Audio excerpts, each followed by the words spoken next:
Fala pessoal, sejam bem-vindos a mais um episódio aqui do nosso Medusa Cast, né? O podcast oficial aqui do Med USA. E hoje nós estamos aqui com o episódio de número 17, né? Tá crescendo, o negócio tá crescendo. Episódio número 17, You Have Met, parte 2. Então vamos continuar aqui com os nossos convidados que deram match agora esse ano, né? 2023, na especialidade. A gente teve já a parte 1. E agora vamos aqui com a parte 2, talvez tenha até parte 3, não sei. A gente está vendo aí, conversando com o pessoal aí que teve essa alegria, né, de dar match. E hoje nós temos aqui quatro convidados aqui, muito especiais, 2 deles que já participaram aqui em outros episódios, né, do nosso podcast. E 2 estreantes aqui também, né? Mas que eu já trabalho um tempo com a Tati, né? No nosso projeto. E o Emanuel, que eu sou stalker do Emanuel, né? Eu sempre acompanho as produções dele, né? No ResearchGate, no Instagram, no Twitter, né? Eu tô sempre ali acompanhando toda a produção dele. Então, eu queria iniciar aqui dando parabéns a vocês, né? Que vocês fizeram uma coisa assim sensacional, todos vocês estão de parabéns, né? Fiquei muito feliz quando eu soube, né? Às vezes a gente não quer nem perguntar, né? Mas fiquei muito feliz quando eu soube aí do match de vocês, né? E a gente lembra acho que a primeira coisa que, pelo menos na minha cabeça, a primeira coisa que passou foi tipo a luta, né? Daquilo, de tudo que você fez até aquele momento, né? Mas eu queria agora, eu vou parar de falar, tô falando demais, estou muito tagarela. Eu vou deixar que vocês se apresentem aí pro pessoal que está assistindo aqui o nosso podcast, né? Sejam bem-vindos, né? Emanuel Tenório, meu colega lá do Pernambuco, lá. Seja bem-vindo aí, parabéns pelo seu match. E pro pessoal aí que tá vendo a gente, Emanuel, quem é Emanuel Tenório? Acho que é a pergunta da entrevista, né? Tell me about yourself.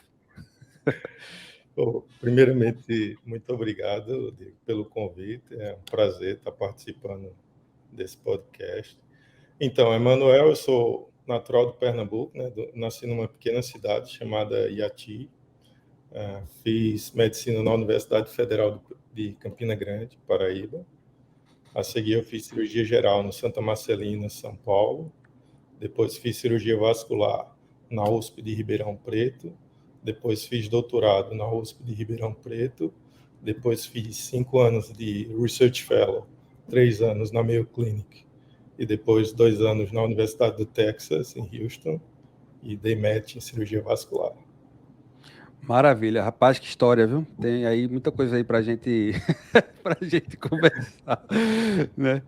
Monique Matos, minha jovem, seja bem-vinda mais uma vez aí ao nosso podcast. E para o pessoal que não viu o outro episódio lá, talvez seja um dos episódios que tem maior número de visualizações, sabe? Se não for o que tem o maior número de visualizações, eu acho que ele é o mais comentado, assim. Eu estava recentemente numa reunião que o pessoal falou, Diego, eu assisti o episódio lá sobre a maternidade, foi uma coisa sensacional. Então, mas para o pessoal que não assistiu, Monique, quem é Monique Matos? Obrigada pelo convite de novo, Diego. Aquele episódio foi muito legal, né?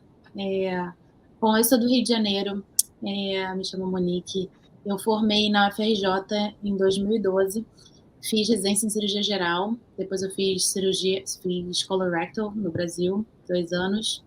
E aí trabalhei 1 ano como procto, depois eu me mudei para cá.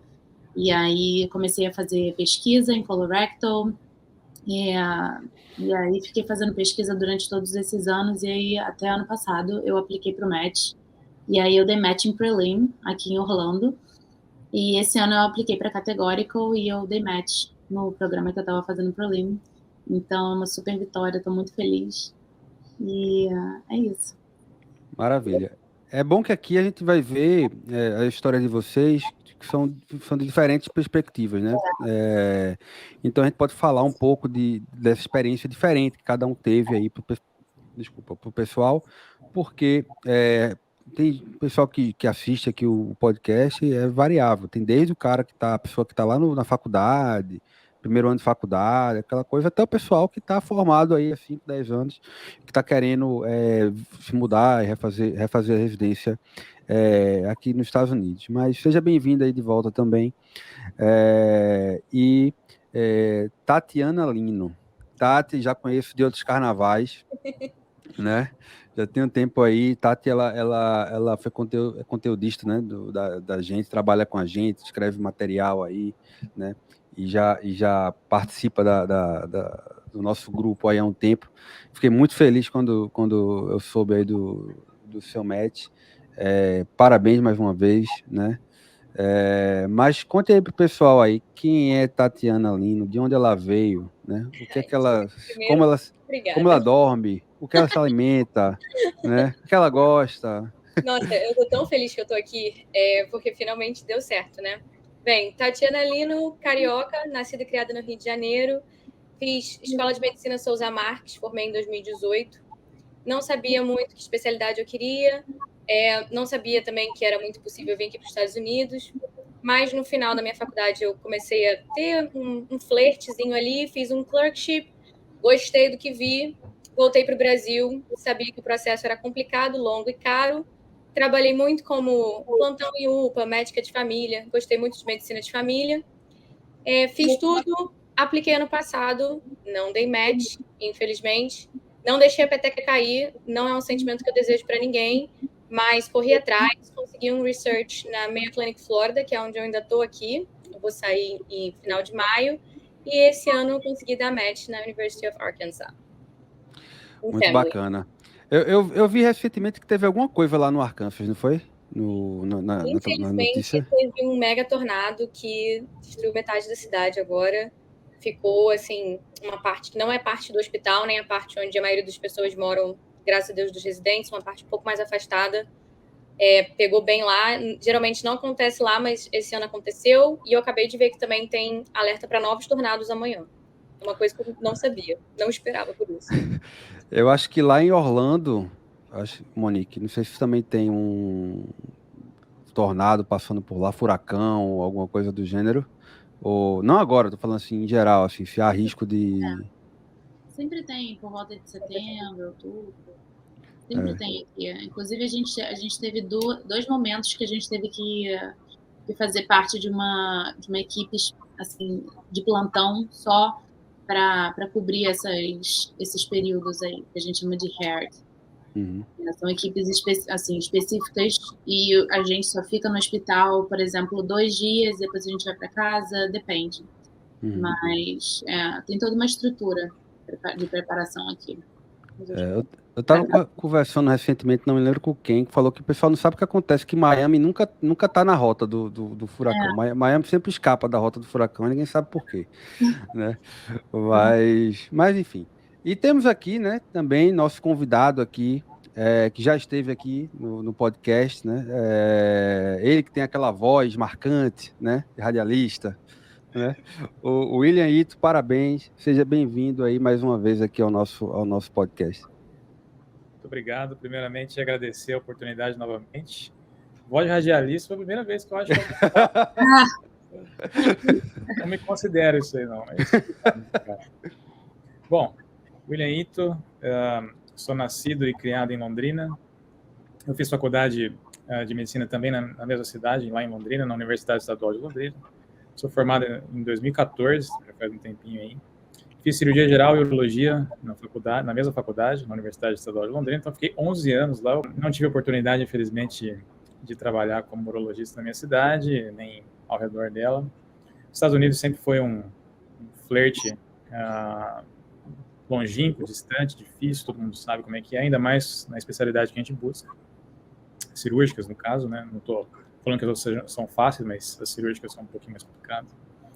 E mudei para o Kansas daí em 2021, onde eu estou até hoje fazendo pesquisa em endurologia. Fiz 2 anos de pesquisa e consegui match em urologia esse ano no Texas também. Então, muito feliz de estar aqui e compartilhar essa experiência com vocês. Muito bom. Seja bem-vindo também. Então, pessoal, Vamos lá, vamos conversar aqui um pouquinho sobre essa experiência do MET de vocês. E eu vou perguntar para vocês o que eu perguntei no outro episódio, né, para o pessoal. Primeiro, uma curiosidade, né? Eu li um livro recente, eu comentei isso também no outro episódio, que ele chama The Nobel Life, né? Que basicamente são 24 entrevistas que o autor fez com ganhadores do Prêmio Nobel. E eles repetiram sempre, e tem uma pergunta que ele fez para todos eles, né? Que é basicamente onde é que vocês estavam, né? Quando vocês receberam a notícia que vocês tinham ganhado o Prêmio Nobel. Porque o Prêmio Nobel é lá na Suécia, né? E eles ligam para a pessoa na manhã lá que eles anunciam. Só que quando eles ligam de manhã, quem está nos Estados Unidos é madrugada. Então a maioria dos pesquisadores que eram americanos falaram que estavam dormindo. Né? Mas eu queria saber de vocês como é que foi essa notícia do MET, assim, vocês, a noite anterior, vocês dormiram, vocês tiveram dificuldade, né? Eu não dormi, digo logo, eu fiquei lá acordando de hora em hora e tudo mais. Como é que foi para vocês o dia do MET, a segunda-feira? Porque, assim, quando eu fiz e quando eu dei MET, a segunda-feira, para a cirurgia geral, é o dia mais importante. Porque é o dia que você sabe se é prelinho ou categórico, né? Para quem faz especialidades cirúrgicas, talvez seja o dia mais importante.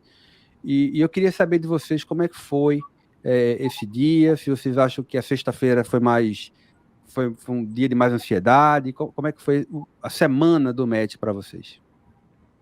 Então, assim, eu acho que a sexta-feira foi mais importante para mim, assim, eu fiquei mais ansioso, entendeu? Principalmente que eu queria muito ir para a minha primeira escolha. Uhum. Aí, cara, eu não dormi bem da quinta para sexta, e na sexta eu tô no Brasil, estou trabalhando como cirurgião vascular aqui. Né? Uhum. Tava a sexta pela manhã cheia, operando, e eu doido para ter um tempinho para olhar o e-mail, tive o meio-dia aqui, 1 hora, para ver o resultado. Aí, quando eu vi o resultado, era onde eu tinha sido minha primeira escolha, aí fiquei feliz demais. Aí cancelou o resto das cirurgias, foi pro bar, como é que foi isso? Não, fui operar mais feliz, cara. Muito bom, muito bom. Monique, como é que foi tua experiência aí? Eu acho que na sexta-feira eu fiquei muito mais ansiosa do que na segunda-feira também. Assim, na segunda-feira eu fiquei ansiosa, mas foi um alívio muito grande, sabe?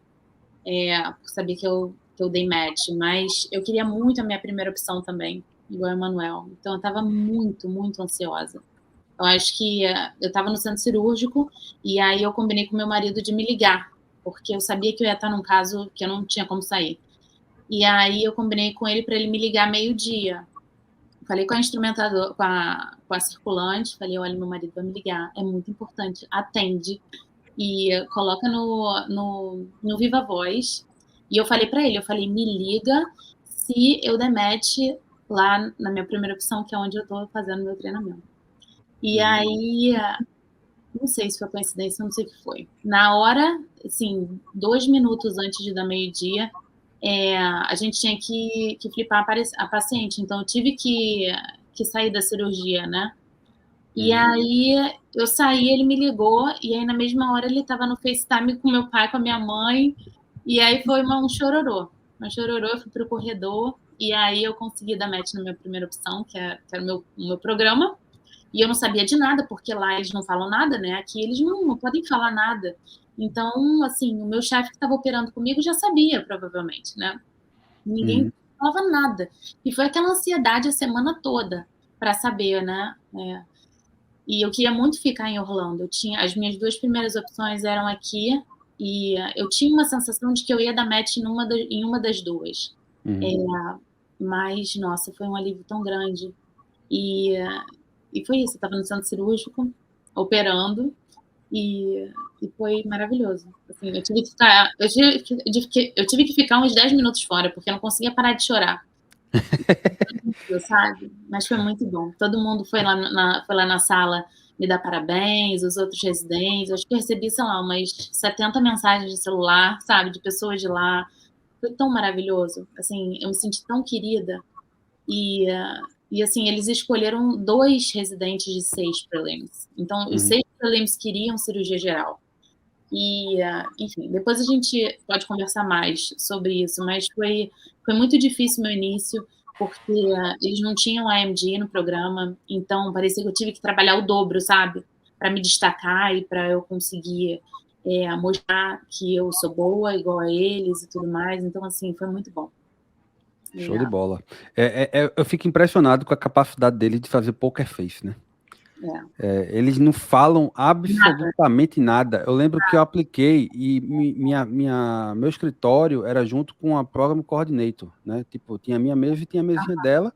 A gente abria a porta e na frente do meu office era o office da Program Director. E eu, primeiro, eu não escutava nada. E segundo, que teve um dia que ela chegou para mim, a coordinator, chegou assim, Diego, se você não der match, o que acontece? Falei, ferrou, né? Já tinha passado a reunião deles e tal, não sei o que. Falei, pronto, né? Cheguei em casa desesperado. Falei, Raquel, vai dar errado isso aqui. Né? Porque era já para me despistar. E quando eu vi, não, dei match lá. Eu falei, peraí, bicho. Eles fazem um poker face danado aí, né? Mas eu entendo, realmente não pode divulgar nada, não pode falar nada, eles têm medo que aconteça alguma coisa, alguma represália, né? E realmente é uma coisa muito séria, né? Mas é isso. Tati, eu acho que foi um turbilhão de emoções aí para você, viu? Nossa, porque eu fui diferente de vocês. Para mim, segunda-feira, eu nem consigo descrever o que era eu segunda-feira esperando o e-mail. Eu não consegui dormir, né, nem de domingo para segunda, é o final de semana inteiro. Eu tava uma pilha, tava muito nervosa. Nós éramos um grupo de 5 amigas que estavam aplicando junto, tava todo mundo nervosa e todos estavam muito preocupadas comigo, porque era minha segunda vez aplicando. Quando aquele e-mail entrou, dá até vontade de chorar agora, assim, quando aquele e-mail entrou, foi uma mistura de alívio, alegria, dever cumprido. Minha mãe me via chorando. Minha mãe veio do Brasil para cá, minha mãe e meu pai, que eles estavam até preocupados comigo. Eles me viram chorando, porque eu não deixei ninguém estar comigo na hora que eu abri o e-mail. Eles não sabiam se eu tinha passado, se eu não tinha. Eles só me viram chorando, eles pegaram o telefone da minha mão, viram. Aí pronto, aí assim, foi uma choradeira o dia inteiro. E eu me senti, assim, muito querida por todo mundo. Muita gente veio falar comigo, tinha muita gente torcendo por mim. Nunca me senti tão querida e tão amada. E foi um dia que, assim, com certeza vai ser inesquecível para mim. E na sexta, aí eu já tinha a festa pronta. Já tinha um monte de gente convidada para minha casa, tinha lá tudo montado para filmar. Confesso que eu tive entrevistas em lugares maravilhosos, então eu não estava muito preocupada em para onde eu ia. E aí eu abri o e-mail, eu vi que eu dei match na minha primeira opção, que eu nunca ia imaginar. Aí a festa foi até de madrugada, na sexta-feira. Maravilha. Eu acompanhei, né? Quando no ano anterior a gente conversou e tudo mais, na época até do Soap, né? Aquela coisa toda. E quando eu vi que você tinha dado match agora, eu fiquei realmente muito feliz. Eu falei, poxa, muito, muito bacana aí, porque às vezes você é aquela pessoa que, tipo, você teve um setback, né? Teve uma coisa ali que ninguém, as pessoas estudam, é Step 1, é Step 2 CK, é OIT, é estágio, é carta de recomendação. E depois de todo esse esforço, você recebeu um e-mail, né, que você não deu match. Realmente é algo que é difícil de você se recuperar. Mas você não deixou a peteca cair, se recuperou, foi atrás, viu o que é que podia mudar, como é que podia tornar a sua application mais diferenciada, né, aumentar suas chances, conseguir uma vaga de pesquisa na Flórida, né? Então, assim, você teve a resiliência, né? Você teve a resiliência de não deixar aquilo. Claro, no momento inicial abate, você fica mal, você, né? Claro, você está ali há anos pensando naquilo ali, mas depois você teve a resiliência que nem todo mundo vai ter, de juntar os cacos, né? Montar de novo ali, se remontar, né? Se reerguer para poder conseguir o seu match, e graças a Deus que você conseguiu, né? Então eu fiquei bastante feliz aí com o seu resultado. E nosso amigo Ito Sensei, conta aí um pouquinho da sua história, de como foi. O seu match é diferente do match do pessoal. Eu ia começar falando isso. O match de Urology é diferente, né? Então a gente, esse ano particularmente foi numa quinta-feira, mas geralmente é numa sexta, que já, né, é propício para isso, mas esse ano foi numa quinta-feira. E a gente já sabe o lugar, se você deu match primeiramente ou não, e o lugar. Então a gente já sabe no mesmo dia, a gente não tem aquela ansiedade de 5 dias aí, graças a Deus.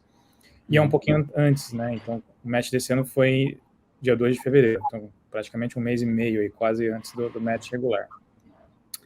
Ansiedade a 1000 também, então quarta-feira já tenho insônia, então isso aí já piorou tudo, né? Impossível, não consegue dormir.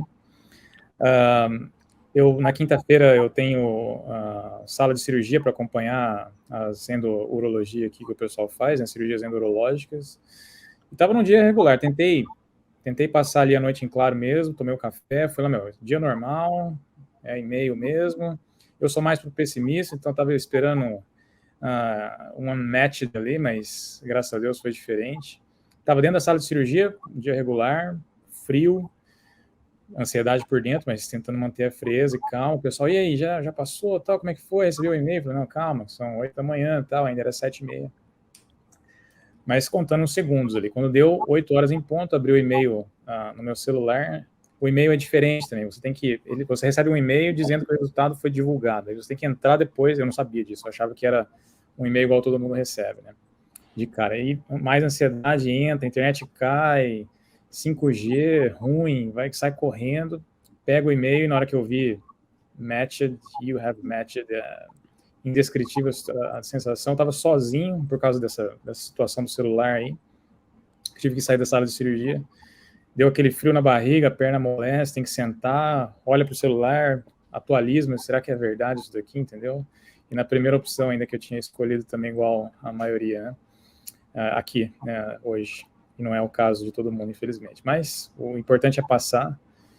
Não acredita, liga para todos os familiares, pessoas importantes, pessoas queridas, volta para a sala de cirurgia, e o pessoal, e aí, consegui, né? Ainda mais na nossa situação, no meu caso aqui, fazendo 2 anos de pesquisa, já old graduate, já foi um tempo, neurologista, experiência prévia, tudo isso conta um pouquinho a favor e um pouquinho contra, todo mundo sabe disso. Mas sensação indescritível, e aí acabou, né? Acabou o dia, falei, tchau, em casa comemorar. E foi. Maravilha. Eu antes da match, eu ficava dizendo assim, quando eu der match, eu vou comprar um Blue Label, vou encher a cara de cana, vou dormir no sofá, assim, na sala, vou nem lembrar meu nome, nada, tomei uma cerveja, bateu sono. A resistência já foi, acabou a resistência pro álcool, isso aí foi muito tempo atrás. Mas, Emanuel, conta aí um pouquinho da tua experiência. Você falou que ficou 3 anos na Mayo, fazendo pesquisa. Como é que foram esses anos de pesquisa para ti? Tu fez os steps enquanto você estava lá? Como é que foi assim, essa tua trajetória de Estados Unidos? Então, assim, primeiramente, eu nunca pensei em ir para os Estados Unidos, nunca mesmo, nunca passou de longe, né, nos meus melhores pensamentos. Mas em 2017, eu tinha um professor que estava em Rochester fazendo pesquisa. E ele iria voltar para a USP, porque ele era professor da USP, continuava contratado pela USP, né? Aí, na época, o chefe que ele estava trabalhando perguntou se ele tinha alguém para indicar, para continuar o trabalho, né? Aí, esse meu professor me ligou, né? Perguntando se eu tinha interesse em passar pelo menos 1 ano lá fazendo pesquisa. E, assim, era uma fase, eu tinha acabado de terminar minha residência, estava trabalhando em Ribeirão Preto, uma cidade muito boa para se morar, Ribeirão. Quem não conhece, recomendo, é uma cidade bacana mesmo. E, assim, eu não estava feliz, cara. Eu já tinha tentado trabalhar tanto na prática privada e no SUS, né? Uhum. E, assim, o sudeste do país, eu nasci no Nordeste, me criei no Nordeste, e, assim, se o Sudeste não é tão bom, o Nordeste é pior muitas vezes, entendeu? Aí eu ficava pensando, mas como eu estava distante da minha família, o objetivo a princípio era voltar. Então, se está ruim aqui, eu vou voltar pelo menos para perto da minha família, né? Dos meus pais e irmãos. Uhum. Aí recebi essa ligação. Aí, cara, eu acho que eu demorei 15 minutos para dizer sim. Eu falei, vou falar com meus pais. Eu nem liguei para os meus pais, 15 minutos depois eu falei, vou sim. Aí começou a jornada, né? Eu fui para a Mayo Clinic de Rochester. Antes eu tive a reunião aqui com a pessoa que seria o meu chefe lá, que é Gustavo Oderich. Ele é brasileiro, mas está nos Estados Unidos, acho que há mais de 30 anos. Uhum. E ele era o chefe da cirurgia vascular lá na época. Eu encontrei com ele aqui durante o Congresso Pan-Americano de Cirurgia Vascular no Rio de Janeiro. Entrevista, aí deu tudo certo, né? Aí, cara, aí assim, a Mayo Clinic, eu não sei se alguém conhece a Mayo Clinic, só para visitar mesmo, mas se não conhece, eu recomendo. É um lugar incrível. A de Rochester, não sei as outras, né? Mas principalmente o Gonda, que é o prédio das clínicas, dos exames de imagem, é uma coisa que eu nunca vi na vida. E em outros serviços que eu já fui nos Estados Unidos não chegam assim, nem perto, de longe. É incrível o negócio. É tipo, o paciente entra e eu acho que ele cura 90% dos problemas dele só olhar, entendeu? Só olhando, né? Só olhando. É incrível. É um negócio fantástico. Aí, cara, assim, eu sempre gostei muito de cirurgia complexa de aorta. E esse cara, assim, o Gustavo Aderich, ele é um expert nessa área. E a pesquisa dele é toda pesquisa clínica com base, né, em cirurgia complexa de aorta. Nos Estados Unidos, diferente do Brasil, não é todo centro que é habilitado a performar essas cirurgias complexas de aorta.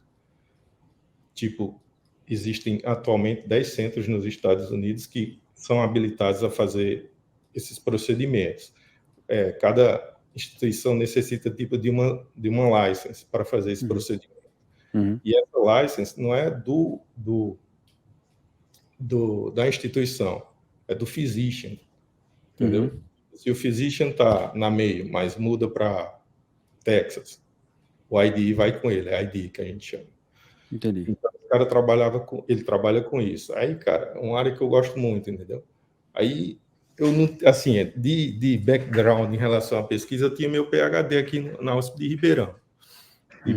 E o que pareça, me ajudou muito, porque quando eu cheguei lá para fazer estatística, eles usavam o JMP, o JUMP, que foi o programa que eu aprendi na USP a usar, entendeu? Então, foi tipo um match.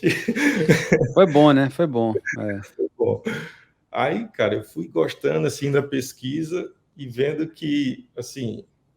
Aí eu passei 3 anos lá, né? Aí ele recebeu uma proposta para ir para a Universidade do Texas, em Houston. E ele me chamou para ir junto com ele. E, assim, eu acho que... Eu fiquei meio na dúvida se eu queria ficar lá, entendeu? Nos Estados Unidos. Só que chegou um ponto, cara, que eu me envolvi tanto com a pesquisa que, assim, cara... Se eu deixasse aquilo escapar das minhas mãos, assim, eu estava fazendo a maior, assim, burrada da minha vida, eu acho. Porque eu estava envolvido nos, tipo, os 10 maiores centros desse tipo de cirurgia, eu cheguei a coordenar todos, entendeu? Então, e outra coisa, cara, voltar para o Brasil, eu pensava, cara, eu já testei ficar no Brasil, entendeu? Isso não é uma opção mais. Só que, assim, essa área da pesquisa me tomava muito tempo. Eu, assim, eu não sei se alguém conseguiria ter feito os steps em menor tempo, entendeu? A carga de trabalho que eu tive que assumir. Porque mesmo estando na MEI, ao longo do tempo, eu fui perdendo ajuda, tipo, o estatístico que eu tinha no início se aposentou, aí todas as atividades, eu fui acumulando atividade, tá ligado? Tipo... Tinha uma hora que eu era tipo um computador ambulante, cara. Todo número que me perguntava eu sabia. Não olhava em lugar nenhum. Entendeu?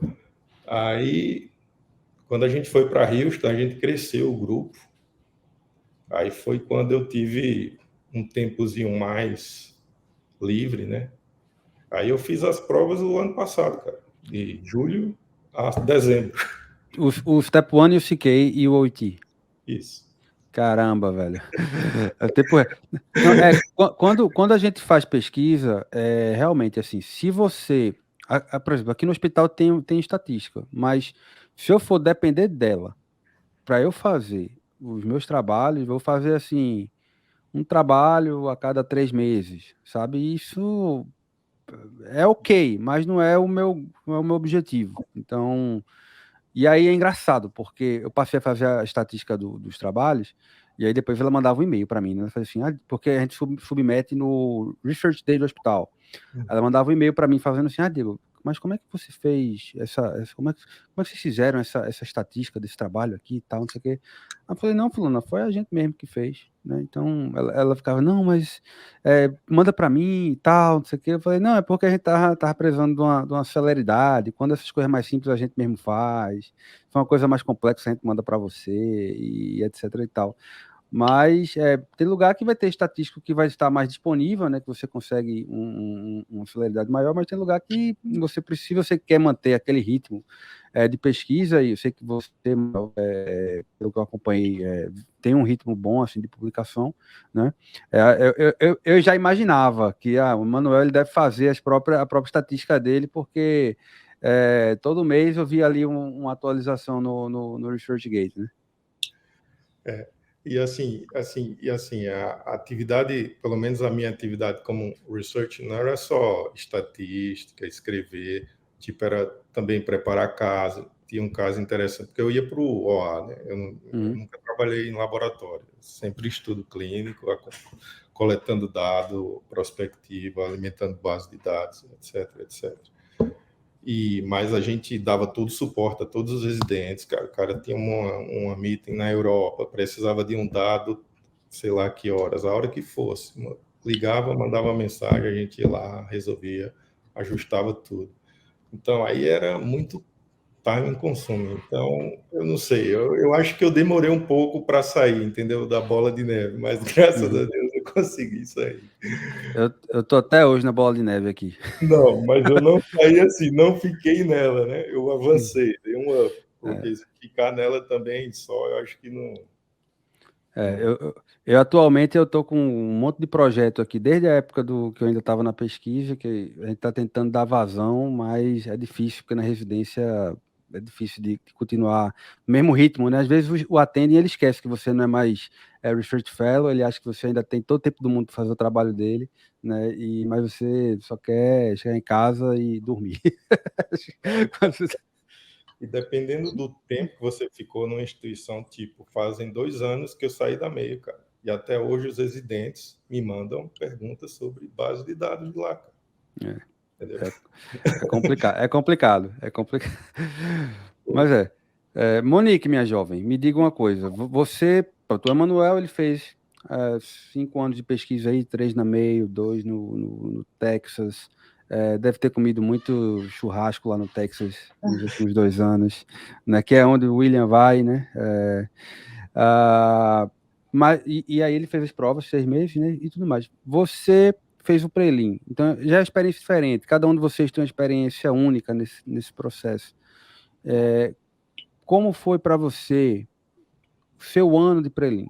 Você está lá, você tem que performar, você sente a pressão das pessoas te observando, porque, querendo ou não, agora tem 6 prelims ali, como você disse, e eles não vão pegar todo mundo, né, para categórico. Como é que foi esse teu ano? Como é que foi essa tua experiência? Assim, foi muito desafiador. Eu acho que, assim, eu me sentia... Até hoje eu acho que eu me sinto, mas depois do match eu acho que eu estou um pouco mais aliviada. Mas eu me sinto todo dia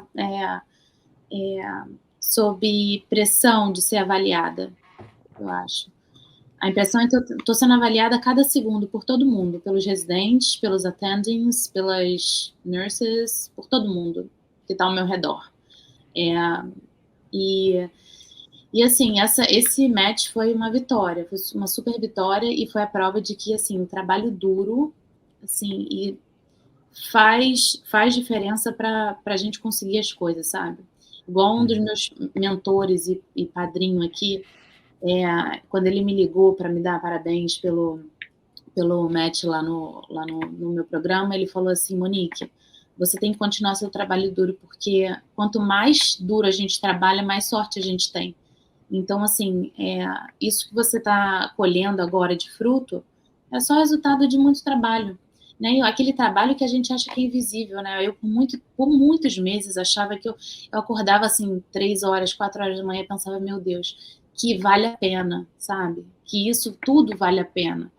E valeu, e tá valendo, né? Mas foi muito diferente, assim. Eu comecei o meu prelim, eu não tinha experiência clínica aqui nos Estados Unidos, né? Eu tive experiência clínica na Noruega e no Chile, há anos atrás, quando eu fiz hands-on, e foi quando eu decidi que eu queria sair do Brasil e acabei vindo para cá porque eu tinha família aqui, porque eu e meu marido, a gente já tinha planos de vir para cá.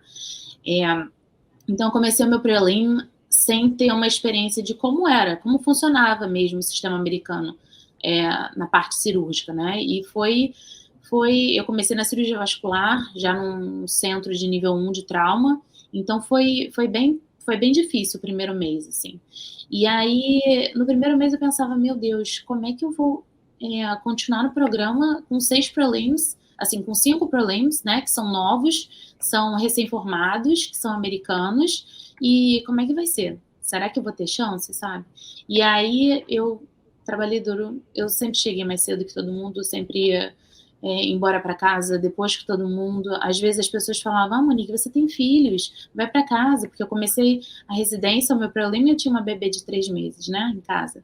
E aí todo mundo, não, vai para casa, termina isso em casa. Não, eu não vou terminar nada em casa, eu vou terminar aqui. E aí eu terminava de fazer tudo que eu tinha que fazer no hospital, com os pacientes e tudo mais. Nunca deixava coisa para o plantão da noite, ou nada. Sempre tive muita responsabilidade com tudo. E aí as pessoas, com o tempo, foram vendo, nossa, ela é diferente, né? E aí, para começar, quando eu comecei meu prelim, o meu PD teve uma reunião com todo mundo e ele falou assim, olha, para os prelims a gente vai ter uma reunião em agosto e eu quero que todos vocês tenham um backup plan, tá? Para o match. Então, todos vocês vão ter uma reunião comigo e eu quero saber qual é o backup plan de vocês, porque o objetivo aqui é todo mundo dar match, eu quero que todos vocês sejam bem-sucedidos, então eu quero ajudar, a gente vai ajudar vocês no que vocês precisarem. E aí chegou agosto, eu não estava nem preocupada com isso, eu estava preocupada em dia após dia conseguir lidar com o estresse, né, porque é muito estressante a rotina, né, no início. E aí chegou agosto, e aí eu liguei para um dos meus mentores, né, e falei, eu preciso pensar num backup plan. E o único backup plan que eu tenho, a única especialidade que eu gostaria de fazer fora a cirurgia geral era dermato, que eu sou apaixonada por dermato, e era a única coisa que me tiraria da cirurgia geral. Mas, no ano passado, eu não apliquei para dermato, eu só apliquei para cirurgia geral e foi onde eu dei match. E aí ele falou, Monique, dermato não é backup plan, é first plan. Então, pensa em alguma outra coisa, porque o seu currículo é todo de cirurgia geral, né? Você teria que fazer pesquisa em algum outro lugar antes, você teria que ter contatos em dermato. Então, você tem que pensar em alguma especialidade que seja boa para você, que tenha a ver com o seu currículo, e alguma coisa que você se sinta feliz fazendo. E aí eu fiquei pensando, falei, gente, não tem nada que eu me veja fazendo, assim, que me atraia. A única coisa que eu penso é fazer alguma coisa relacionada a procedimentos de GI, né? Tipo, um interventional GI, que foi a única coisa que eu pensei na hora. Porque eu amo fazer colono, e endoscopia era uma coisa que eu também gostava, né? Não tinha experiência em endoscopia, mas tinha em colono. E aí foi esse meu backup plan, né? Eu falei para ele, olha, meu único backup plan é fazer interventional GI, e é muito forte lá no meu programa, sabe? Uhum. É muito forte, né? E eles fazem cada vez mais procedimentos mais e mais invasivos, né? O tempo todo. E aí falei para ele, e ele falou, então tá, Monique, o que você tem que pensar. E eu falei para ele, eu falei para o meu PD, eu falei, olha, eu não sei se eu vou ter esse backup plan, mas eu não tenho vontade de fazer. Então, assim, eu não sei se eu vou aplicar. Ele falou, Monique, 2 coisas. A primeira você pode ficar 1 ano sem fazer nada, se você não dá match. Porque você tem que pensar nessa possibilidade. Você tem todas as chances de dar match. Mas, primeiro de tudo, você pode ficar fazendo 1 ano de pesquisa, por exemplo, você precisa desse dinheiro, como é que vai ser? Entendeu? Você precisa de um emprego? Às vezes é melhor você ter um emprego e você depois aplicar de novo para o que você quer. E eu achei bem sensato, assim, né? E aí ele falou, vamos fazer isso então, você aplica para cirurgia e aplica para internal medicine, e eu te ajudo com uma carta para cirurgia e uma carta para internal medicine. E a gente pensa assim, né? E aí foi isso que eu fiz. eu apliquei para os dois, apliquei muito para menos programas de internal medicine, não queria aplicar, não tinha a menor vontade de aplicar, mas apliquei mais por uma questão de segurança, sabe? Porque eu tenho meu marido, tenho 2 pequenas, né? E aí eu acho que eu ia me sentir mais segura tendo aplicado, e depois eu poderia não ranquear. Foi assim que eu pensei, vou aplicar, eu tinha uma reserva para poder aplicar, então eu fiz. E aí eu não me dediquei muito a personal statement de clínica, nem nada disso, sabe? Só apliquei para os programas e acabei durante os meses, e aí as minhas cartas era só uma de internal medicine e o resto todas cirúrgicas, né? E ainda tinha isso, né? No primeiro mês de residência você acaba tendo que já pedir carta, né? As pessoas nem te conhecem ainda, mas graças a Deus eu consegui cartas novas, diferentes das 4 cartas que eu tinha mandado ano passado, que foram cartas que foram super elogiadas nas minhas entrevistas, e aqui o que eu sentia é que eles não davam muito feedback, né? Apesar de eu sempre perguntar todas as minhas rodadas, é diferente do Brasil. Eu senti diferença, assim, de como as pessoas dão, a frequência com que dão feedback espontâneo, assim, para você, né? Uhum. Aí, ao longo dos meses, eu fui percebendo que eu estava fazendo um trabalho muito bom, sabe? E eu fui ganhando padrinhos ao longo desses meses. Uhum. Sabe? Em novembro, eu estava rodando na plástica, o chefe falou, Monique, eu vou ligar pro meu program director. Eu falei, vou ligar para ele e vou falar que ele tem que te considerar para ficar no programa, porque você é rápida, você é atenciosa, você é maravilhosa com os pacientes, você tem tudo para dar certo aqui no programa, você é madura. E eu fui ganhando ajuda, né? Digamos, porque acho que a questão do match para categórico quando você é prelim é você mostrar o seu trabalho e as pessoas verem que vale a pena ter você ali, né, no serviço. E, enfim, aí aconteceu isso, eu apliquei para eu nem sei quantos programas eu apliquei, eu sei que no total eu devo ter aplicado para uns 300 e poucos programas no total. Caramba! Eu apliquei para tudo, porque eu sabia que, eu sendo old graduate, eu ia diminuir muito as minhas chances, né? E eu tinha certeza disso, porque foi o que aconteceu. E, inclusive, eu não consegui entrevistas mais aqui em Orlando, porque mesmo com chefes meus ligando para os programas, porque assim, não, a gente não aceita quem tem mais de 2 anos de formado. Infelizmente, a gente não aceita. Mesmo com pessoas muito influentes ligando, sabe? Então, assim, foi um super processo. Mas, trabalhando duro, em dezembro eu consegui, assim, eu comecei a me sentir mais forte, desde outubro, eu acho, né? Comecei a me sentir mais forte com os meus feedbacks, todos positivos, eu não tive nenhum feedback negativo desde o início. Lógico, né? Sempre tem alguma coisa ou outra que você tem que melhorar, e eu acho que era isso que eu perguntava todo mês, né? E era sempre a mesma coisa, assim, Monique, eficiência vem com o tempo, e você vai conseguir, e etc. E hoje me sinto muito mais, né, eficiente, para uma rotina de um hospital gigante, que é o meu, onde eu trabalho. Mas ainda tinha o website, né, que é a nossa prova anual dos residentes, e eu sabia que eu ia ter que ter uma nota muito alta para eles me considerarem também. Por mais que eles digam que não faz diferença, eu acho que acaba fazendo. Faz. Porque, Pro categórico, quem já é categórico, não faz tanta diferença. Principalmente pro prelim faz, porque é a forma objetiva que eles têm de avaliar os prelims. Então, e a minha turma de prelims é uma turma muito boa, sabe? Todos são muito bons, e eu tinha essa dúvida, porque eu sabia que eu era boa, mas eu não sabia o que eles estavam procurando, não sabia o que eles queriam, né? Enfim, e aí teve aquela pressão toda, né, do website, os meus mentores todos daqui falando, Monique, você tem que ter uma boa nota. Lógico que a gente suporta você, mas lógico que você tem que ter uma boa nota e etc. E era o que sempre me falavam. E aí estudei o máximo que eu consegui dentro da minha rotina, né, com filhos, etc. E a rotina do hospital. E aí, morando longe, porque eu moro 40 minutos no hospital, quase 40 minutos. E aí consegui ter uma nota boa no website, todo mundo gostou e foi muito bom. Fiquei muito feliz. E aí veio o match, né? E aí alguns chefes meus falavam, Monique, você vai dar match, não tenho dúvida, tenho certeza que você vai dar match. E eu ficava, meu Deus, cara, será que vou dar match? Será que não vou? Meu Deus do céu. E aí todo mundo falando, nossa, Monique, sua nota é maravilhosa, mas eu pensava, meu Deus, será que é tão alto assim? Sabe? E todo mundo, não, e meus chefes me elogiando. Então, mas eu não sei, eu só ia acreditar vendo, sabe? E aí, na segunda-feira, eu dei match. E eu acabei ranqueando os programas de Internal Medicine também. E aí, eu ranqueei. Eu tive 3 entrevistas em cirurgia geral, em hospitais que não era o meu programa.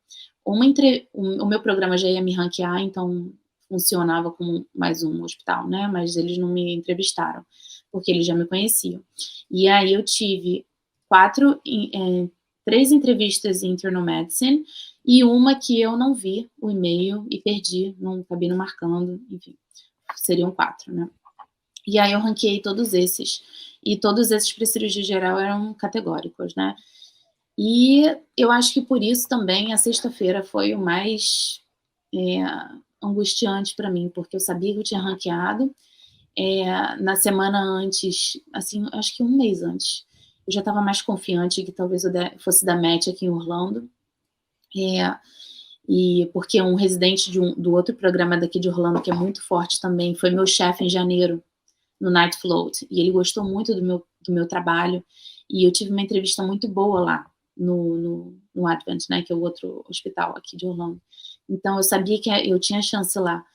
E aí eu pensei, meu Deus, estou arrependida de ter ranqueado Internal Medicine. Não é o que eu quero, eu não queria mesmo fazer, nunca quis, mas foi uma questão de segurança na época para mim, né? Estava no início da residência, não sabia como é que as coisas iam andar, e enfim.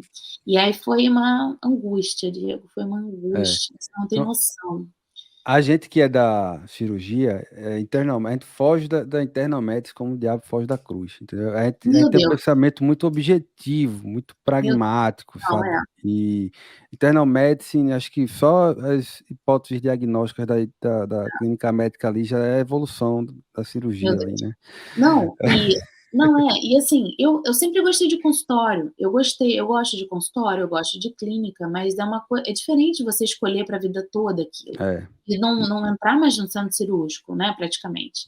A única coisa legal é o horário, 9 às 5. É o horário, lógico.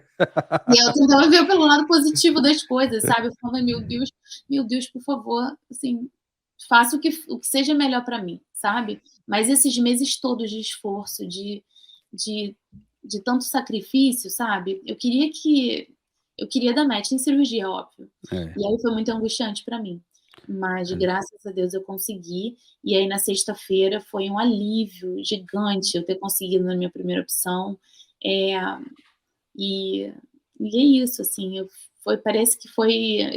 Eu chorei tanto porque foi tanto sacrifício, sabe? Só eu sei, a minha família sabe o quanto foi difícil todos os dias acordar e ir lá, levantar a cabeça, sabe? Tem dias que você se sente mal, que você está reaprendendo tudo de novo, né? Depois de 10 anos de formada. Enfim. E sabe o que é pior? É que você provavelmente passou por isso, eu passei por isso, o William e o Emanuel vão passar por isso. Que a gente tem uma certa experiência, a gente vê algumas coisas que você faz, não é muito bem assim, né? Mas que, pô, o cara é teu chief, o cara é teu superior, sabe? E você, olha, é hierarquia, né? Ele que vai definir ali aquilo ali. Ou você vai falar, vão te passar um conhecimento diferente, teórico, e tu vai falar, não é bem assim, essa classificação. Mas aí a pessoa acha que porque você é um intern e porque você é um IMG, você não sabe daquilo. Na verdade, você sabe aquilo ali muito bem, né? Mas uma coisa que eu gostei que você falou, que foi essa questão do que trabalhou muito, né? E que é quando depois que trabalha muito é que você tem a sorte, que é a frase do próprio Tiger Woods, né? Que ele fala que passei a ter sorte, comecei a ter sorte depois que passei a treinar mais de 12 horas por dia, né? E eu acho que é por aí. Mas, Tati, eu queria saber uma coisa de você. E tem uma frase, Tati, que eu adoro frases, né? Você já deve ter percebido, eu adoro, que é de um grande mestre de arte marcial, que é o Jigoro Kano, que é quem teme a derrota já está vencido, né?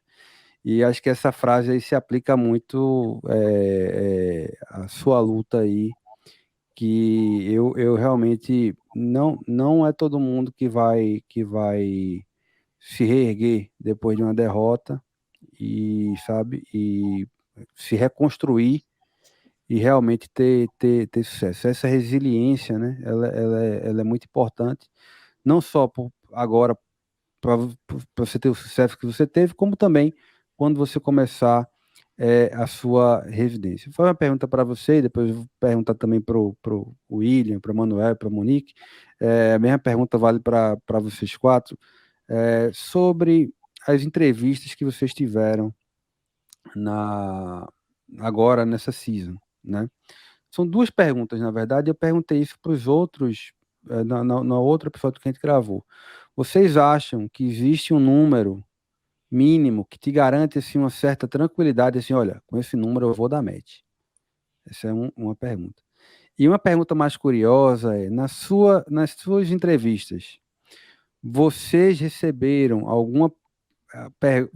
fizeram alguma pergunta para vocês que chamou mais a atenção, que é diferente, que te pegou fora de, sabe, que te pegou de surpresa, que você ficou lá, eita, o que é que eu falo, né? Não, tudo mais. Porque assim, você pode treinar muitas vezes com seus amigos, mas vai ter alguém que vai fazer alguma pergunta que você não vai estar preparado para responder, né? No meu caso, eu acho que eu até falei na outra vez, foi a primeira entrevista, a primeira pergunta com o Program Director. Ele chegou para mim e fez, Diego, qual é a pergunta que você não quer que eu te faça aqui hoje, né? Então, essa aí já tira o seu chão, né? Você já fica meio se perdido, né? Mas como é que foi para ti, Tati? Como é que foi essa season? Como é que foram essas entrevistas? Como é que foi todo esse processo? Vamos lá. Número mínimo de entrevista, eu acho assim, ainda mais no meu caso, eu não ia ficar em paz com nenhum número. Eu tive 11 convites por conflito de data, só consegui entrevistar em 10, o que já me deixou super nervosa, que eu já estava assim, meu Deus, será que ia ser essa 11ª que eu ia conseguir entrar?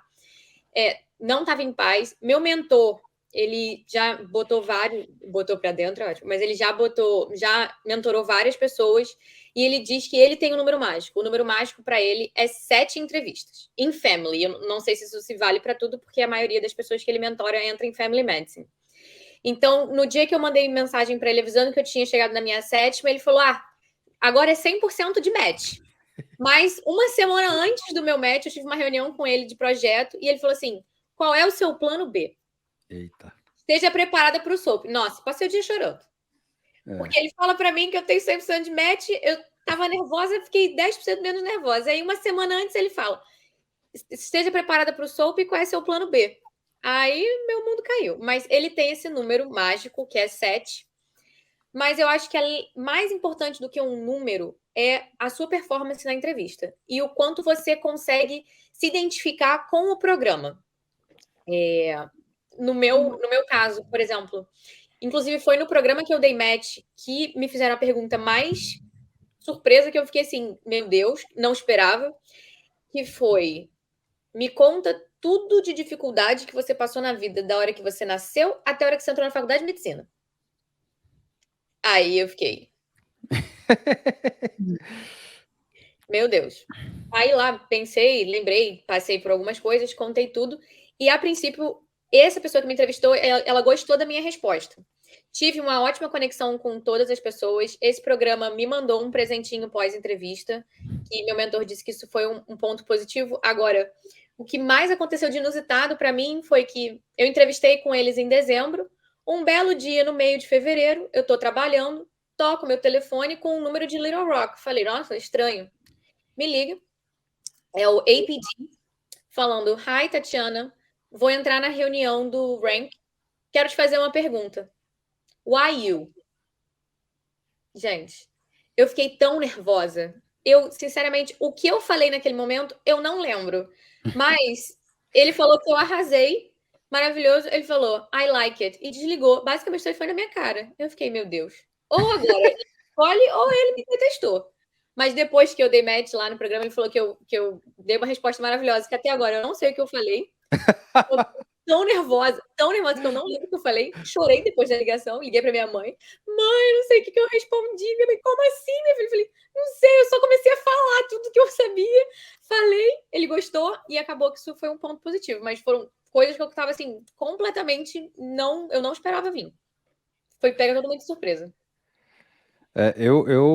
Me mandaram um e-mail de um programa, assim, porque eu tava no H e o programa só dava J. Aí falaram, Diego, a gente viu que você tá no H, mas a gente só dá J, será que isso vai ter algum problema? Isso não é... Tipo, indiretamente, né? Eles falando assim, pra gente ranquear vocês. Não foi uma ligação do AP Dias perguntando por que eu, mas foi uma indireta para saber o que é que eu tava meio que pensando ali, né?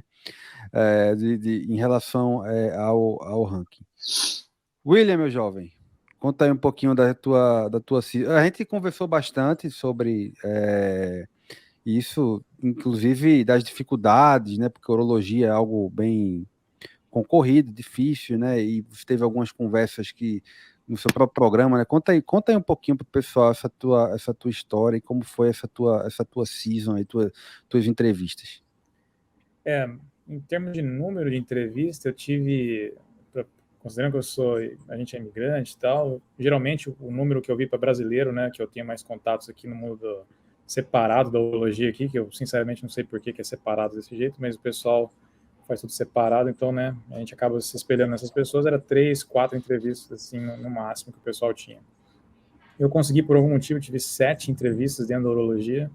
O meu backup plan era fazer general surgery como preliminary. Eu tive uma entrevista só. Parece que foi bem concorrido esse ano, inclusive, né?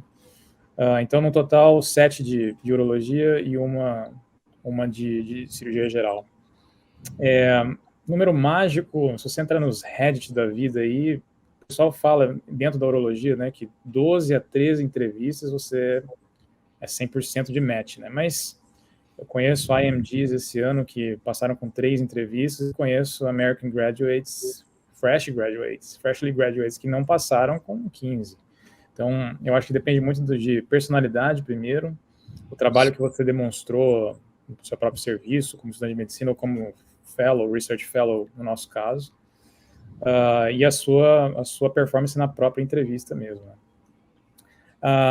Diego tem muita razão quando fala da poker face do pessoal aqui. Você vê isso na pele. Exato. Todos os dias você está no hospital, né, trabalhando com ali, no meu caso, 7, 8, 9 attendings diferentes, incluindo o Program Director e o Chairman aqui da urologia. E assim, você não escuta ali, feedback positivo é raríssimo. E quanto mais, né, tá aplicando para residência, cara, não, a gente vai estar considerando você. Não tem nada disso. Você está aplicando? Legal. Posso fazer uma carta aqui, talvez. Você não vai ler a carta, posso fazer. O pessoal vai fazer o upload da carta 2 horas antes da deadline, e você fica ali. Será que você vai? pede todo dia e a turma não faz, né? Exatamente. No meu caso, eu pedi pouco até. Eu não quis ser o cara que fica ali bothering everyone toda hora, entendeu? Eu pedi 1, 2 vezes, dava aquela cutucada na OR, né? E aí, minha carta e tal? Ela tá saindo? Essas conversas assim de boteco, mas eu não enchi muito a paciência do pessoal. Não, mas eles fizeram upload e com certeza isso foi motivo do match, com certeza. Durante a minha entrevista, no lugar que eu passei, eu tive um feedback positivo que foi, assim, bem surpreendente para mim. Naquela entrevista, 16 atendentes entrevistaram, então foi uma entrevista muito 16. Meu amigo, foi o dia inteiro. O dia inteiro, foi de manhã até a tarde, acabou ali 7h30, 8 da noite, não queria mais ficar sentado na frente do computador. Mas várias pessoas me deram feedback positivo durante a entrevista, e isso foi com certeza o motivo pelo qual eu consegui o match lá, incluindo do Program Director, que ele olhou para mim e falou: como é que eu posso te convencer a ficar aqui com a gente? Aí eu, oi? Sério? Não, eu que tá aqui, né, de joelho implorando para você deixar eu tentar, pelo menos aqui, né? Mas, enfim, esse feedback positivo me estranhou demais, assim, durante essa entrevista e foi motivo de eu ter colocado como primeiro lugar. Em relação a perguntas esquisitas, eu lembro bem de duas, ou estranhas, né? Eu tive duas perguntas que eu me lembro bem, assim, inclusive, Tati, na sua faculdade, na sua universidade, na verdade, que é a University of Arkansas, foi a minha segunda ou terceira entrevista, estava bem frio, bem cru, eu não fiz, pela minha rotina aqui, questão financeira também, eu não consegui fazer mock com ninguém, só fiz ali aquele mock de 10 minutos com um attending no corredor, assim, que não conta de absolutamente nada. Então, estava bem cru de entrevista, e um dos attendings lá na University of Arkansas me perguntou, se você fosse um kitchen appliance, qual você seria? Aí eu... Primeiro que eu perguntei assim, eu acho que eu não entendi o que você falou, entendeu? A conexão estava ruim aqui, foi online, né? Aí ele reforçou, se você fosse um kitchen appliance, o que você seria?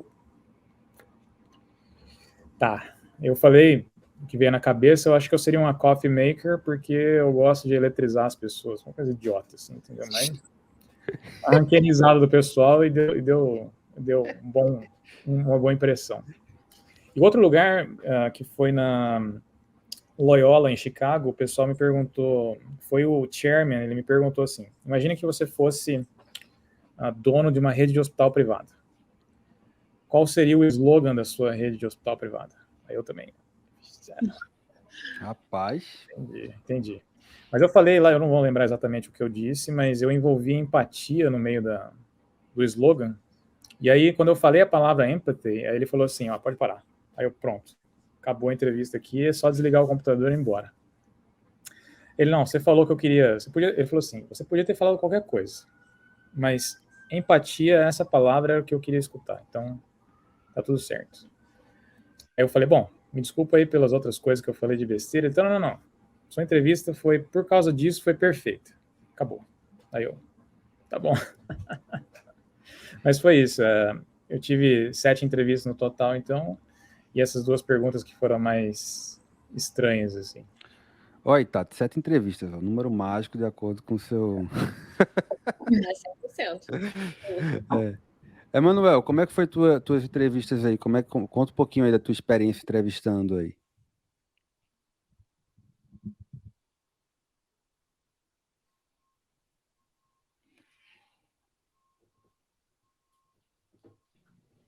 Acho que ele está no mundo. Desculpa, pessoal. Então, eu apliquei para 7 programas e consegui 3 entrevistas. Assim, eu era bem confiante no trabalho que eu tinha desenvolvido como research. E assim, na própria instituição, que era a minha primeira opção, a Universidade do Texas, eu tinha muito feedback, não só do meu mentor, mas também do Program Director, basicamente de toda a faculty do local, entendeu? E eu estava bem confiante. E aí eu apliquei para 7 e consegui 3 entrevistas, né? Assim, eu tinha uma confiava bastante no meu trabalho como research. Eu direcionei bem minha application. E também eu tinha muito feedback positivo da minha primeira opção, né? Uhum. Tanto do meu mentor quanto dos demais componentes da universidade. E, assim, em relação a perguntas, assim, não teve nenhuma pergunta tão fora da curva que nem as que o William teve que responder. Mas, assim, uma curiosa foi porque em muitos lugares as entrevistas, no meu caso, eram em duplas, não era individual. Uhum. E tinham 2 staffs, né, entrevistando, era um casal, era um homem e uma mulher, mas não um casal, né? Mas tinham também 2 aplicantes ou apenas 2 attendings com uma pessoa? Ok. Um aplicante. Certo. Aí, assim, eu acho que deve acontecer esse tipo de pergunta, mas, tipo, a pergunta que ela me fez foi, e ela era a Programa Director do programa, ela me perguntou, você com um CV de Associate Professor, por que você quer fazer tudo de novo? tal. Assim, a pergunta em si não é nada demais, mas assim, eu senti um peso, entendeu? Porque, assim, e além do mais, ela fez, tipo, você provavelmente sabe mais que muitos staffs aqui. Falou assim, cara. Aí eu falei, pô. Aí, cara, eu respondi, tipo, falando mais das deficiências que eu tive no Brasil, tipo, principalmente em cirurgias complexas, né? E como tem uma hierarquia, eu ia seguir a hierarquia e, tipo, aprender, reaprender e aprender que fosse, assim, outras coisas, né? Principalmente em termos de cirurgia mais complexa. E uma coisa bem positiva, assim, que apesar de não ter sido a minha primeira escolha, foi a entrevista da Mayo. Cara, os feedbacks que eu recebi, assim, tipo, o apoio de todos os staffs, eu trabalhei lá 3 anos. Tipo, fica aqui, Emanuel. A sensação, entendeu? Eu fiquei feliz pra caramba, cara, com a entrevista da Mayo. Assim, eu acho que foi, inclusive, a minha melhor entrevista, entendeu? E, assim, no mais, não teve nada, assim, diferente, não. A gente que é que já teve uma residência prévia, você, eu, a Monique, o William, a gente recebe muito essa pergunta, né? Você já é cirurgião, você já é urologista e tal, como é que vai ser você na residência para receber uma ordem de uma pessoa que é mais jovem que você, é menos experiente que você, né, sabe menos que você, né?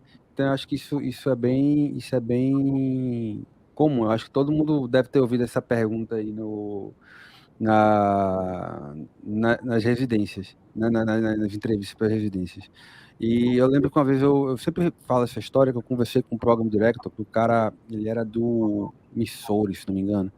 E eu perguntei para ele uma vez, muitos anos atrás, e eu perguntei para ele, olha, ter residência prévia é uma vantagem ou uma desvantagem? Aí ele olhou para mim e falou, Diego, o quanto eu preciso te destreinar para te treinar da forma que eu quero que você seja treinado, né? Então tem esse aspecto, é a famosa faca de 2 legumes, né? Pode ser uma coisa positiva, pode não ser uma coisa positiva, dependendo do programa e da cultura e etc e tal. Mas agora a gente está chegando aqui ao final do nosso episódio, eu queria pedir, acho que faltou, Monique, não, antes de a gente ir para o final, Monique, faltou sua experiência aí com as entrevistas, como é que foi? Alguma pergunta também diferente, capciosa? Você falou que o seu próprio programa não entrevista os prelins, né? Isso já automaticamente eles ranqueiam. Uma avaliação assim, diária, eu acho. A entrevista que dura o ano inteiro. Dura sempre, assim. Mas como é que foram as tuas outras entrevistas? Conta aí um pouquinho Eu acho que, assim, não teve nenhuma pergunta mirabolante, assim, diferente, não. Sempre perguntavam, por que de novo, né? Por que cirurgia geral de novo? E eu vi o prelim como um ponto muito positivo na minha aplicação. Muito elogio das cartas, né? E eu acho que uma pergunta que eu acho que foi interessante foi que me fizeram como que eu lidaria com o coaching, né? Assim, no sentido de alguém que não tem a mesma habilidade técnica, cirúrgica como você, te dando ordem, né? No futuro. Mas, assim, para mim foi fácil de responder, porque eu não tenho problema nenhum com isso, sabe? Eu já sabia que isso ia acontecer e eu vim para cá para aprender, para suprir todas as minhas deficiências, né? Que no Brasil a gente não tem, a gente treina para cirurgia geral, pelo menos eu fiz cirurgia e procto, mas eu sentia que faltava muita coisa ainda, sabe? Então eu tinha noção das minhas deficiências e eu nunca reclamei de nada na minha residência, sabe? Foi um conselho que me deram antes de começar o meu prelim, e eu acho que isso foi muito importante para mim, sabe? Nunca reclamei de nada, assim, nunca. Tá saindo tarde, tem que chegar aqui tal hora da manhã. Não tem problema nenhum, eu faço, chego. Eles querem resultado, eles não querem que você fique reclamando, né? Então, assim, chegava, fazia meu trabalho, estava sempre feliz, sempre grata, sabe, por estar ali, por estar podendo fazer o que eu amo e aprendendo o tempo inteiro, sabe? Então, assim, eu acho que esse é o segredo. Imagina as entrevistas, todo mundo me perguntou isso.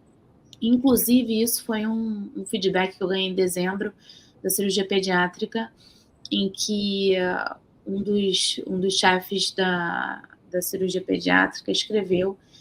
Eu sei que foi ele porque eu tive uma conversa com ele depois sobre feedback, como é que foi a minha rodada, etc. E foi muito bom essa conversa.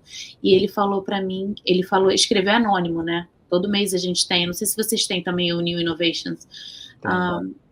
Então, é anônimo, né? Mas você acaba, às vezes, sabendo mais ou menos quem foi que escreveu, né? E aí ele escreveu, e o meu Program Director, depois, de 3 em 3 meses, ele lê esse report e tem uma reunião com a gente, tem avaliação de performance e tudo mais, né? E aí ele falou que escreveu um super texto dizendo que eu estava rodando com uma R3, né, comigo, e que eu, por mais que tivesse mais experiência técnica e tudo mais, que eu não ofusquei a luz da minha R3 e ela não se sentiu ofuscada por mim em nenhum momento, e que eu estava ali para agregar, para somar, e que eu sou o tipo de residente que eles querem considerar no programa porque tem respeito, profissionalismo, coisas do tipo, sabe? E eu acho que durante esses meses todos, você ter uma boa relação com os residentes, né? Você sendo um old graduate, tendo uma boa relação com os residentes que são mais novos, que estão ali também aprendendo junto com você, e estão ali para te dar ordem também, né? Porque eles estão aprendendo a liderança e eles têm que fazer o papel deles e, enfim, você ter respeito por todo mundo e aceitar e, enfim, se você tiver alguma dúvida, falar de uma maneira respeitosa. Eu acho que foi isso que me ajudou, sabe? Mas assim, durante as entrevistas nada mirabolante. Eu lembro que um amigo meu de prelim recebeu uma entrevista muito doida, assim, uma pergunta muito doida, tipo assim, eu sei que no seu programa você sai, assim, bem mais tarde, né? Assim, você chega cedo. O que você reporta lá pro ACMG, sabe? Ele falou, não, tudo que eu faço lá é porque eu quero. Se eu saio mais tarde, a resposta dele foi boa. E não deixa de ser verdade, né? Assim, se eu fico até mais tarde para uma cirurgia, eu tenho gente que vai me cobrir, mas se eu quero ficar lá, é opção minha. Então, foi uma pergunta meio capciosa, sabe? Total. E ele deu uma boa resposta, ele deu uma ótima resposta. Tudo que eu faço além do horário é porque eu quero. Então... Foi muito boa essa resposta, viu? Porque essa pergunta foi para... Foi assim, um investimento na minha carreira, ou então no meu aprendizado, entendeu? Na minha education. Foi o que ele falou. Mas... acho que foi isso. Mas beleza, pessoal. A gente tá chegando aqui ao final do nosso episódio, né? Já tá aqui com 1 hora e um pouquinho já de conversa. É muito bom ouvir a experiência de vocês com o Matt, não só com o Matt, mas a experiência de vida, né? Do que vocês passaram aí. Todo o trabalho, né? Todo o sacrifício e tudo mais. Porque as pessoas, elas olham, ela vê o resultado, né? Ela vê o Matt, vê o resultado, mas muitas vezes ela não vê tudo o que aconteceu para chegar naquele resultado. Ele não é da noite para o dia, né? Ele são anos e anos ali, né? Então tem até a piada que o pessoal faz, né? Trabalhei anos e anos para o pessoal achar que eu dei sorte da noite para o dia, né? Então são muitos anos aí que vocês estão na luta, né? E que conseguiram o objetivo de vocês. E o pessoal que está assistindo a gente, tem muita gente aí que está ainda no começo da jornada, né? O pessoal que ainda está no começo aí, de como uma outra pessoa que participou aqui do podcast, a Rafaela Penteado, falou, não é nem uma maratona, é uma peregrinação, né? Então, o pessoal está no começo aí da peregrinação deles. Eu queria que vocês dessem aí um conselho. Tem muita gente que está ouvindo que eles estão estudando para o Step 1, né? Tem gente aí que está na boca aí de submeter a sua application nos próximos meses para poder começar a dar match no ano que vem. Então, eu queria que que vocês dessem um conselho aí para esse pessoal que está trilhando aí esse caminho do USMLE. Então, o conselho, acho que, assim, para mim, no meu caso, eu acho que o meu match é um pouco diferente do usual, entendeu? Porque eu investi bastante na pesquisa, né? E daí, eu acho que com a pesquisa eu me senti, assim, confidente para tentar dar match. Assim, no caso de quem, assim, eu não sei se o pessoal novo está na faculdade, eu acho que fez a melhor escolha agora já, tentar fazer o Step 1. Então, vá em frente. Se temos o exemplo da Tatiana, se não, assim, não é o primeiro passo, né? Mas, assim, tem alguém que já terminou, se não demete, continua, se é um sonho seu, se você acredita que é o que você quer mesmo. E é isso, resiliência e perseverança. Maravilha. Emanuel, obrigado, viu, pela participação aí. E é isso, né? Acho que o conselho é uma boa dica, né, pessoal que está aí na faculdade e persistir, né? Você ter a resiliência, né? Tatiana é a prova viva disso aí. É você persistir que dá certo, né? Monique. Eu também acho, eu concordo. Sim, muita persistência, força de vontade, sabe? Eu acho que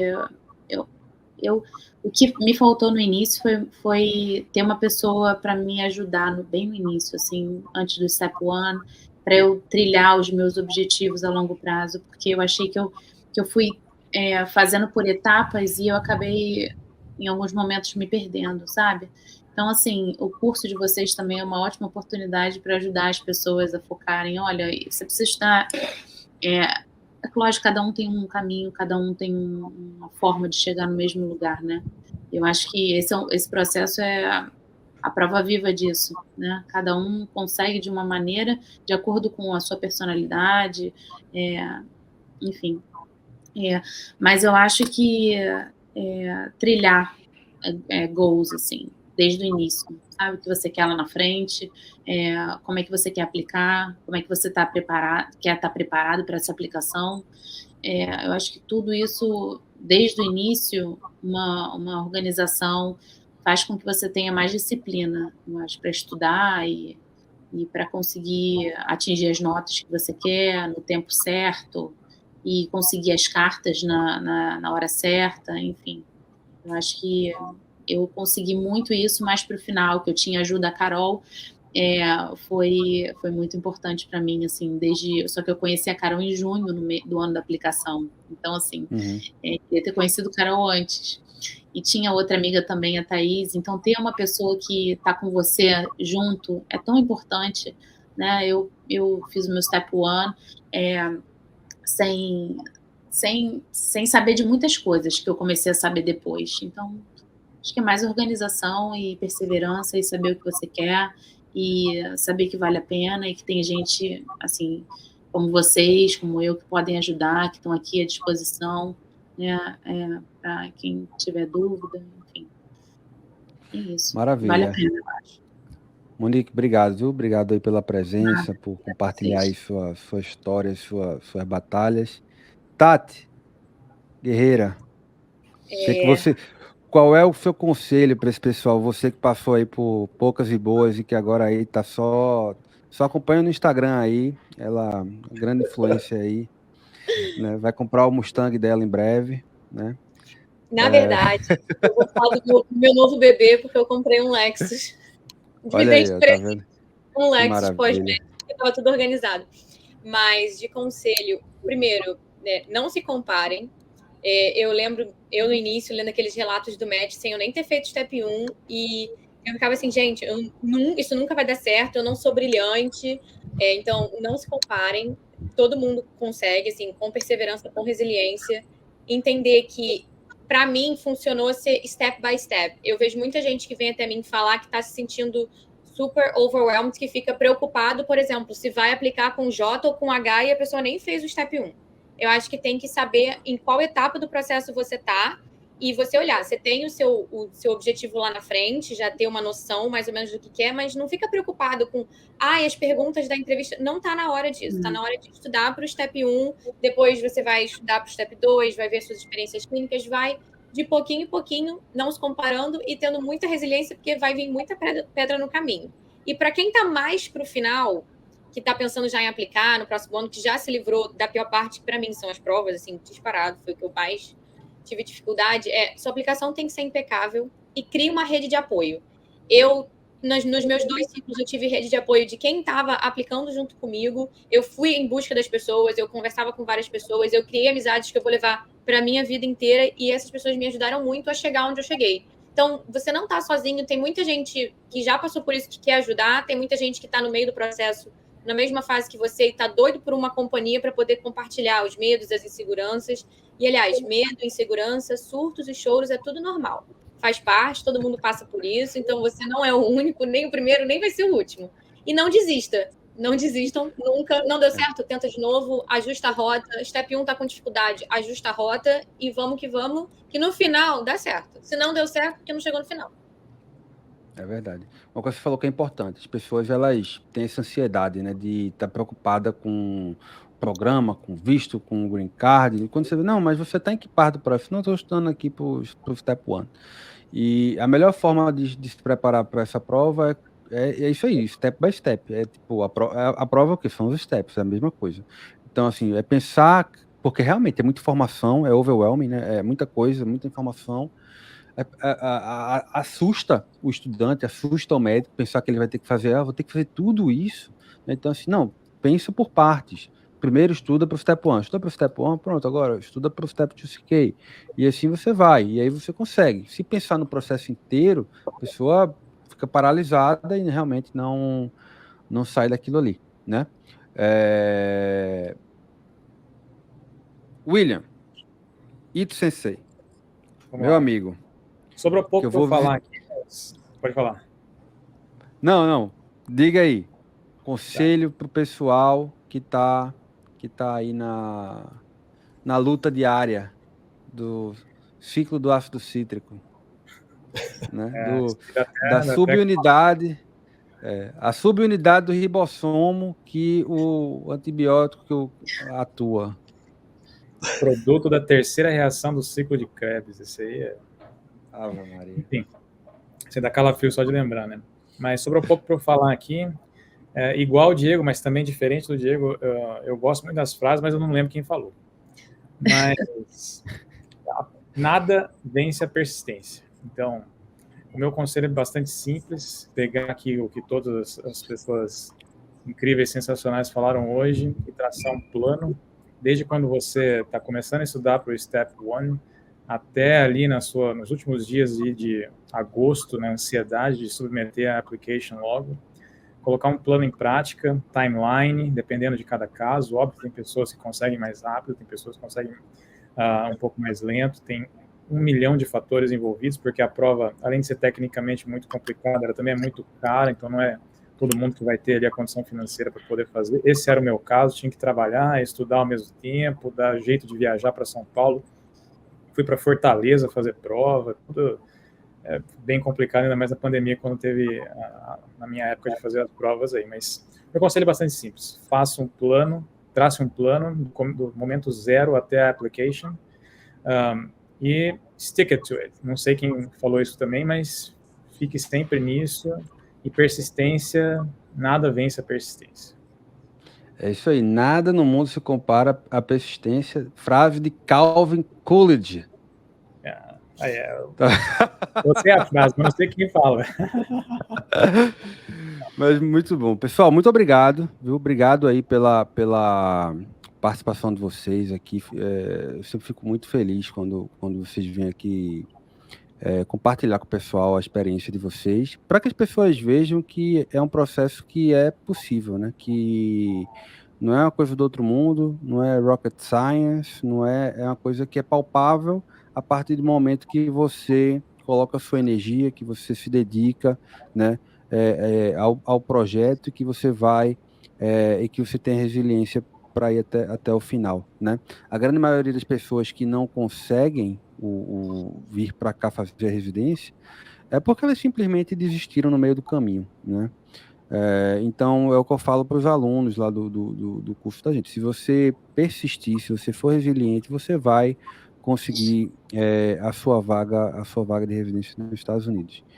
Então, é isso. Queria agradecer a vocês, né? E já estão aí convidados para retornar aqui ao nosso podcast no episódio em breve. E para o pessoal que está assistindo a gente aqui, queria agradecer pela audiência de vocês e até a próxima.